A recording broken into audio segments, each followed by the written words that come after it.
Big thank you to PJ's Coffee in Camp Springs for opening their doors and making this interview possible. That is what community is all about.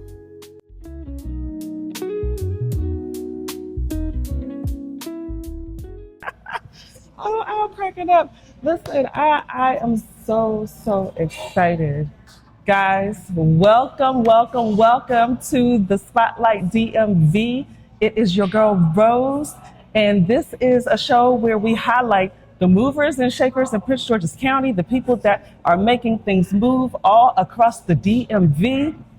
And let me tell you, this discussion has been a long time in the making. I've been watching her. She's been watching me. Yes, absolutely. And so let me introduce my very special guest this morning, the founder of the Storehouse Food Bank, the only Black-run food bank in Prince George's County, the Mel Johnson.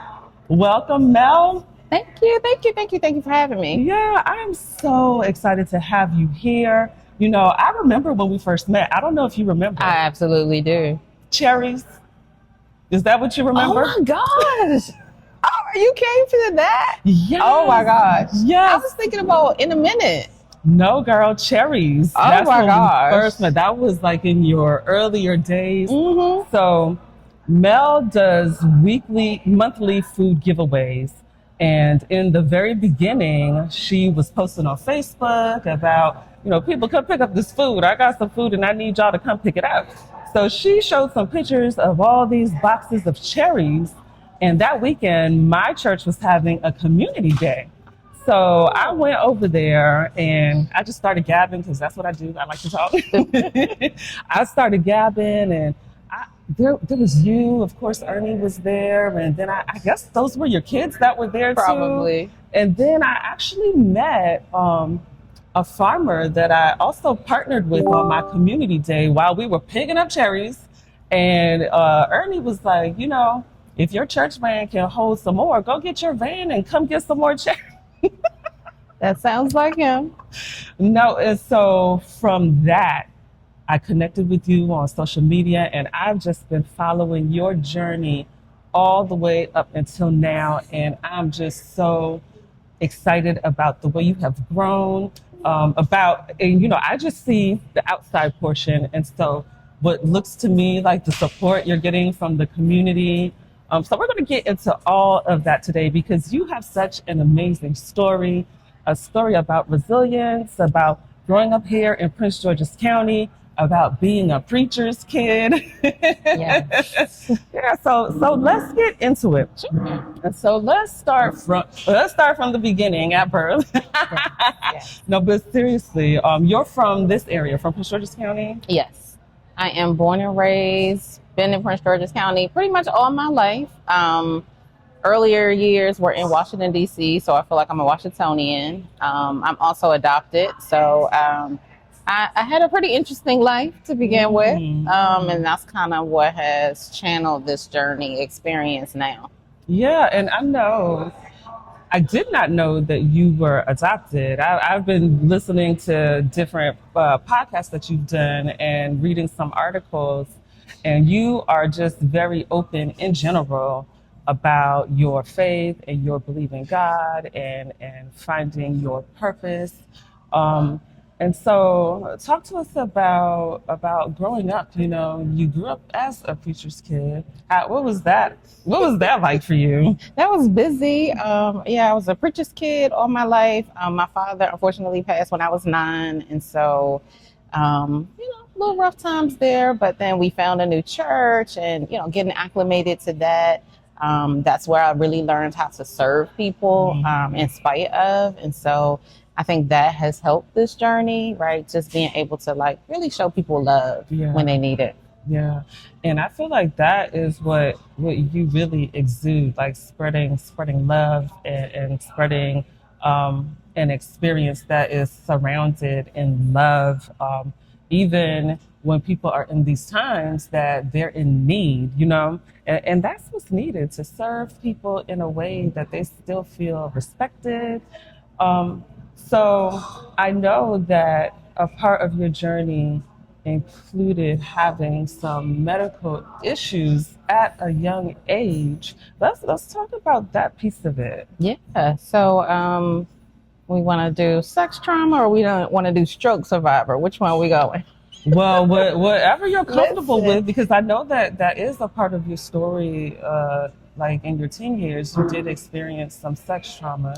Yeah, so I'm a survivor, I'm a thriver, I would say. And I think that by having the experience, it allowed me to see people in their rawness and also show people like what resiliency looks like, what triumph looks like, and what faith in God can do for you to surpass it all. So yes, at 14, I was molested by my then bishop at the time, right? And that's what scares people sometimes from church, right? Yeah. Because they stand in pulpits and they say one thing, but behind closed doors, they're doing another. But God showed me him as I got older in life and I got a chance to experience Christ to be able to do this. At 28. Well, before you get to that piece of it, because there's something that you just touched on regarding, what scares people about church. And I've also had that experience too, where, I grew up in church. My mom is actually a founder of the congregation of the church that I go to. And so that they became an official church when I was 9 years old. But even before that, the work was being done. We would go to people's house and fellowship and worship from house to house. And so we were always in church, always at prayer meeting, Bible study, youth fellowship, just always in the church. I grew up in church. And there was a time when I also turned away because of what I was experiencing, the way that I would see people behave. And I would just be like, well, how are we up in here reading the Bible and saying that this is how you should be, but then the actions show something No example, else. right? Yeah. And so you were in your 20s then, and you ended up having some medical issues. Yes. Just not eating right, life, stress, all these things. And at 28, yes, I had a stroke. Wow. New baby. My daughter was 2. I had just had my son 6 months before. And it was like, what in the world, right? And now I'm fighting for my life with these 2 babies. And I don't even think I was married at the time. You think? Yeah, I wasn't married at the time. We got married later, y'all. But that was a fight, right? To be able to, Black women, we suffer a lot with, health issues and heart health issues, right? Because there's really so much on us. We are responsible for a lot, right? Yes. And so this experience, thriving through, has allowed me to love on people, love on the women that just need a break. And I think, too, a part of that story for Black women and going through pregnancy and the things that you experience. And sometimes these medical professionals are just dismissive of what you're telling them, of some of the symptoms that when they present in other people, it brings about one type of discussion, but when it presents in us, it gets skipped over, you know? And so when you had the stroke, at that time, were you back in church? Did you have a relationship with God at that time? So I feel like I've always had a relationship with Christ. I don't think that it was something that left. I think that I saw things, like to your point, that I didn't appreciate anymore. I didn't like what was happening. I felt like it was not God's love. And so with that, I did decide, to take a back seat. One thing I did find, though, was my faith did kind of increase because I had to live. I had to live for these kids I just had, and they needed their mama. Yeah. So there were some times, and even for the health piece, right? It's so important that we have people to advocate for us and our health. When I had my stroke, I was taken to one hospital, and Ernie was not having it. He didn't like the way that they were responding. My mother didn't like it, and they took me to another hospital. Wow, I love that. I love that. And you need people like that on your side to speak up for you and on your behalf. And when they don't like what they see, we out of here. Out of there. Yeah, that's a kudos, Ernie. Yes, definitely. Shout out Holy Cross. I don't know, but I loved it. Y'all was good. Oh, now I'm wondering if my sister was there. She used to work at Holy Cross. Oh, okay. So, yeah. So let's talk about the getting inklings of the storehouse and how that came about. Because were you in this industry before? No, I didn't know anything about food. By training, I'm a project manager for healthcare companies. I did software implementations, nothing to do with anybody's onions or potatoes. I started making my six figures. My family is traveling. We're enjoying life. And God was like, leave. And I was like, no, this Leave is your good. job. Leave my job. It Mm. was clear. Probably about 2015, 2016. He was like, go. And I was like, I finally made it. And I'm not going anywhere. And so 2017, I got laid off because he was like, you didn't hear me. Wow. So I'm going to fix it for you. Mm. Mm. That part. Yeah. Powerful. Yeah. And then I had no choice, right? But to really get clear and hear. Yeah. And then progressed on, COVID happened. We started doing just service. I knew that I was supposed to serve people, and COVID happened. And so we had an opportunity to partner with local churches to just figure out ways that we could really give back. And then when I turned 40, I fasted the year that I turned 40. Fasting is a thing, but when you fast, you really get a chance to hear clearly what God is saying. And so I fasted for about a month or so. And in March, God was like, this is what I want you to do, and this is what you need to call it. And I'm like, what is a storehouse? Oh, wow. Wow. So let's talk about the fast, because you said you fasted for a month. What did that entail? Yeah, so every first of the year, I always do just a regular fast, cleanse your body, all of that. I'm going to take time out for God. But this was more clear. Like, no, you need dedicated time before me. And it was a water fast. And I didn't tell anybody. And I had two girlfriends, Crystal and Michelle.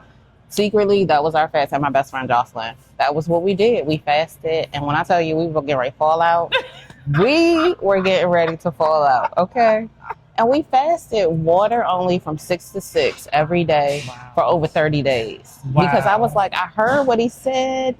What is this? And I needed people that would pray me through because I knew we were going to launch something great. Yeah. Oh, that is so amazing. Fasting takes discipline. I've done a juice fast before, and that was hard. And I'm eating and drinking, so I can't even just imagine just water for 12 hours. And so after the 12 hours, did you eat? We did. We ate like raw vegetables. Mm-hmm. Yeah, raw Okay. fruits and vegetables, but no cooking, no meats.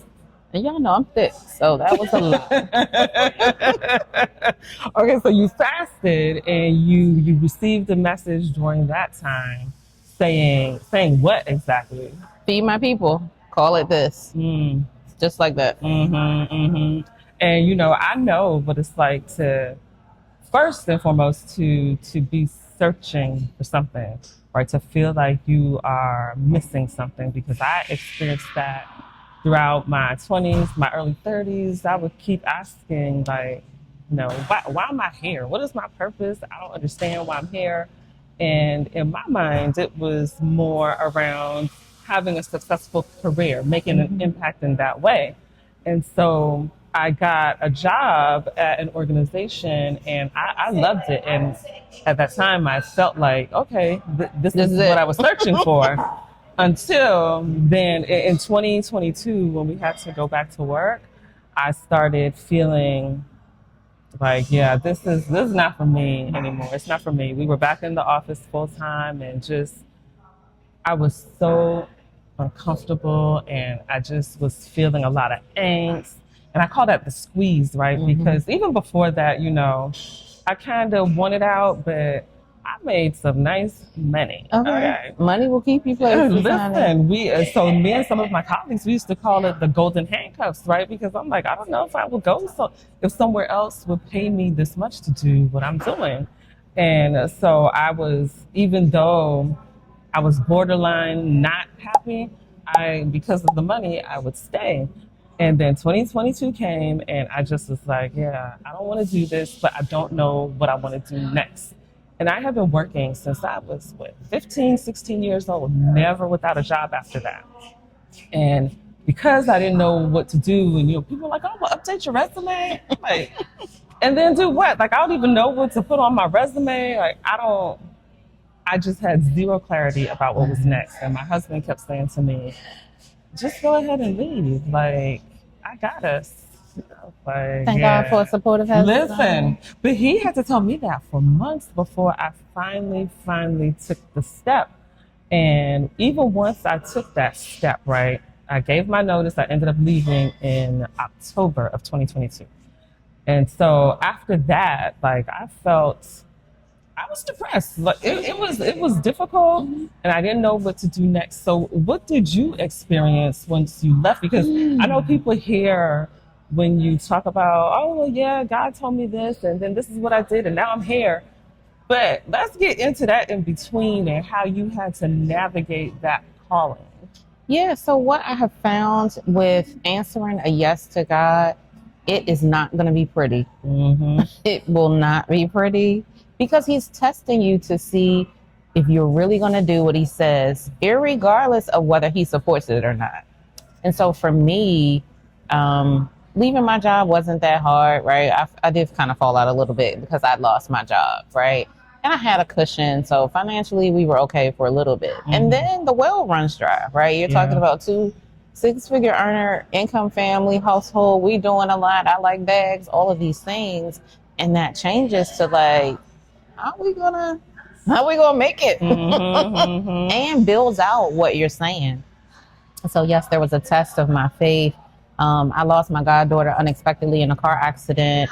We launched in June of 2022. In 2020, July of 2022, she was killed in a car accident. Wow. Like I watched this baby be born, right? And so that shook me to almost quit it. Like I can't do this, have emotions. Like I can't do what you're telling me to do. And these things are falling apart in my life. But I pressed forward. We experienced some loss financially building this out. You know, initially people were like, why are you doing this? This has nothing to do with, you know, your mission. This has nothing to do with like what you on paper look like you should be doing. It was a lot of trust, right? How do I come home to my husband and say, okay, we're going to build a food bank, and we know nothing about that. And then I also saw, like, being honest, around here people gatekeep. And so that was its own level of trust, right? Because I had to show God, like, I'm giving you all I got. You got to do something. Yeah.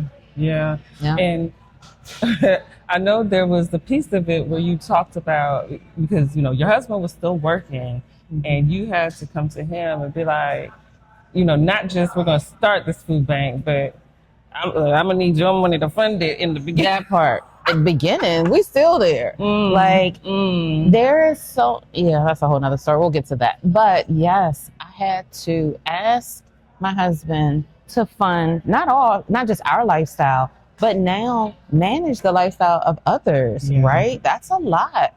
And you want your family, you know, you want money in your pocket. You want to be able to do certain things. And so to come up with $6,000 a month is unheard of for just a regular family. We're not rich. Thank God it's grown where now people want to be a part. But you're talking about, you know, early days. If you knew Cherry Days, you knew that was a struggle. That rent was like $4,700. We are paying that out of pocket, right? Because God told me to do something. And it got scary. I watched people leave that I thought were going to ride with us. They were gone. And so that was another testament of faith. Yeah, 100%. So that's an excellent segue into where I wanted to go, because, you know, I know one of the big challenges that you faced was, I think it was last year, where something happened with the building that where you were, I guess that was the warehouse where you received all the food and everything. Yeah, that was the next level of faith, right? So I'm thinking, we're serving. We finally got a space. We're doing right. People are coming out. We got cute pictures. All is well.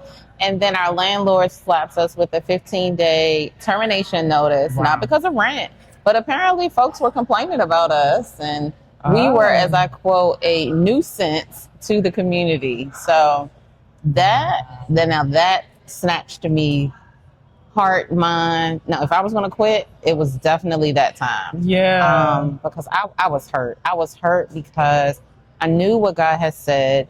we were getting somewhere, and the people that were complaining were in the building getting food out the line. Wow. Yeah. Wow. So as far as that, it was just like, okay, y'all gotta go. There was no like, okay, let's work together and see how we can make this work. No, so that's still, what's the word? I'm looking into my legal options for that. Mm, But there was no notice. I wasn't made aware prior to. I literally got a FedEx envelope with 15 days, and that was it. my goodness. So then how did you navigate that?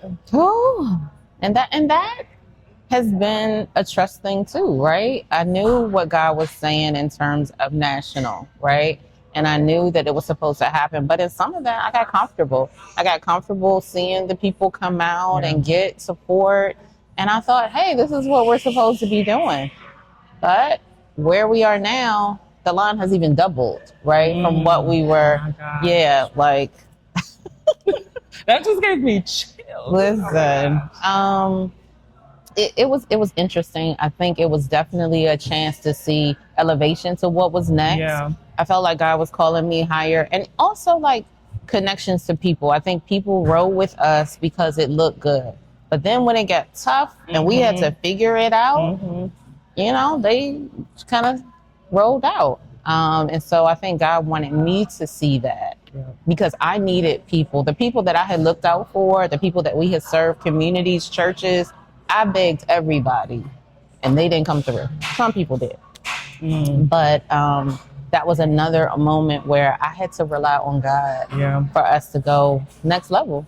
Yeah, and just what you said, like when it's easy to come into something when it's successful and it's already on and pumping, but when you have to help build, and sometimes that means you're gonna have to give more. You're gonna have to give more of your time. You're gonna have to give more of your expertise or whatever it is. And sometimes people they just don't want to do all of that. And and because I too am building something, I get it. I get it. And at the same time it's kind of like, well dang, like what I'm doing is for all of us. So I would think, but what I have found, just like you, is that when you're in those times and you know that you are being called, honey, you put that foot in front of the next one and that angel shows up. And it's not always so pretty like that. It's not always in the time that you think it's going to be. And like you were saying earlier, sometimes it gets to a point where you just on the verge of quitting. You're like, you know what? I think I'm done here. I've done all that I could do. And then bam, something shows up at your doorstep. So how did that turn out? Like, where are you now? So we rent space at a local church. It takes work, right? It's kind of like you move in with your mother-in-law or something, right? It's not yours, and so there's some adapting that has to be done. But we've been able to serve, like I said, triple the amount. Well, definitely double. I feel like we're going into triple now. We're over 2,000 families served each month. I don't even know how that has happened, but God, and I'm gonna always say that because God is gonna always get the glory for what we've been able to do. And you see people feel revived again. You see people feel encouraged. There are not a lot of forms you gotta fill out. You don't have to show proof of nothing. Don't come over there with no drama, but just get in line, let me love on you, and get your food, and you're out the door. Well, so let's talk about that, about the impact, because in the earlier days, like I said, the cherries, you were begging people to come. Like, Come get these. this. Yes. Come get these cherries. Come get this lettuce. Come get Please these come carrots. get it. Come get it, and quickly. And so now, because that was what I think cherries was 2023. Yeah, 2023-ish, something like that. That yeah. sounds about right. And so now you said you're serving over 2,000 families a month. And what does that require monetarily to upkeep that? Let me go get my calculator. So we're still, what I thought that we would save by not paying a larger rent, we still pay rent, now gets eaten up in U-Haul rentals and gas for the trucks and more food to purchase. So typically we'll order roughly about 30,000 pounds of food per month to serve.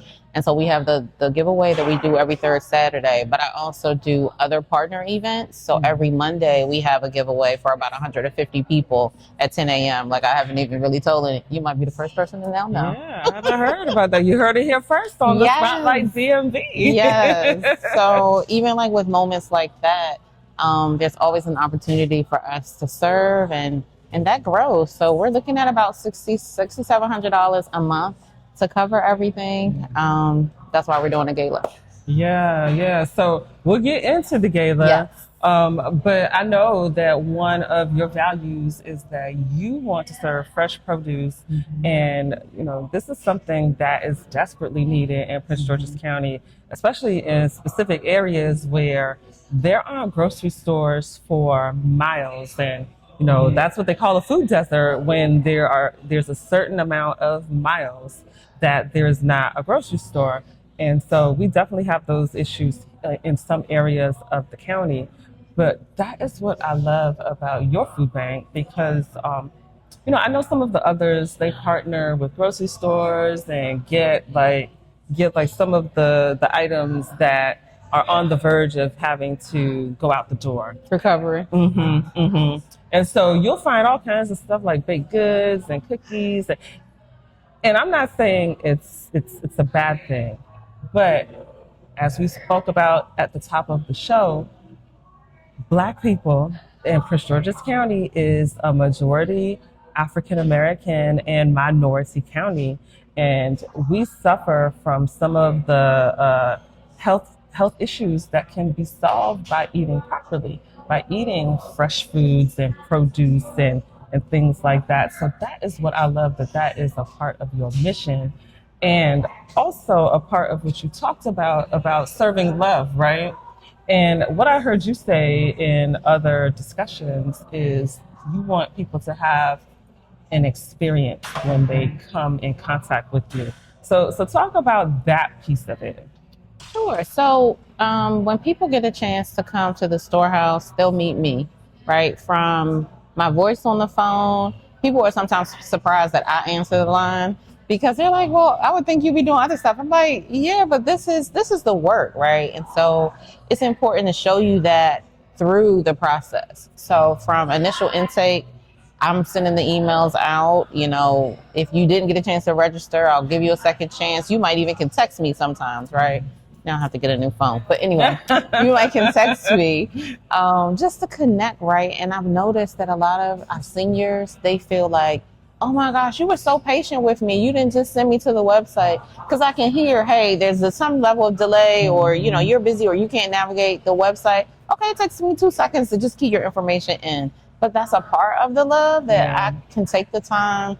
And I want you to come back. And I want you to tell other people that somebody cared about you, right? And then when you're on your feet, guess what? Come volunteer with us so that we can show people greater, hey, this is a good thing. This is service and love. I came, I feel valued, I feel empowered when I leave. Yeah. It's more than just food. So. Oh, I love it. And then also you don't only just do food, you have toy drives as well. Yes.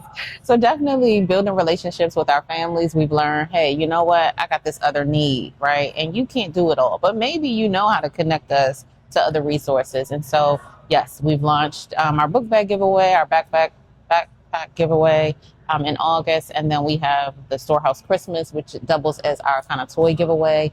And that's really cool. I didn't want people standing in lines outside. I wanted a party, literally. I wanted to have a party. And some of my people were like, that's going to be expensive. And I'm like, it's okay. We're going to figure it out, right? And so we've been able to do that by building relationships with amazing people like you to say, hey, let's just pull together and just show people love. It's simple. It's not hard. Yeah, it's so simple. And that the woman that I met, Farmer Nikki is her name. And that is a part of how she likes to present the food that she gives away too. She sets everything up like a farmer's market. And she said, I want people to come in here and still have their pride. It's not like I'm packing something and giving it to you. You come in and you shop and you pick what you like. And I was like, I just love serving in love. And we're not just serving in love, we are serving up the Lord, honey. Okay. Look up the Storehouse, y'all. Look it up. So let's talk about the gala because that is coming up very soon. Yeah. Yes, let's talk about it. So the Service Ball is our annual fundraiser and the official, say, gala of the Storehouse. The goal for that was not just to fundraise, but be a space where we're celebrating a lot of unsung heroes in the county. Like there's some amazing people doing some really cool work. They don't have the big names, right? They don't get all the lights. Well, what about somebody like me to highlight them in that space and invite bigwigs like you to come out and party with us? So yeah, that's what's happening. May 25th, 25.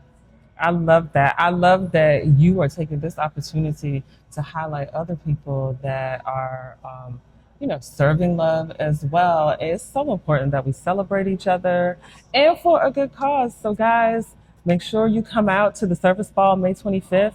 I'll be on the red carpet doing interviews, and I want to interview everybody. I want y'all to come and talk about, your experience being in the community, talk about what it's like to be at the Service Ball, and talk about how you want to join the mission of the Storehouse and serving your community as well. It's so important that we build what we want to see in our community.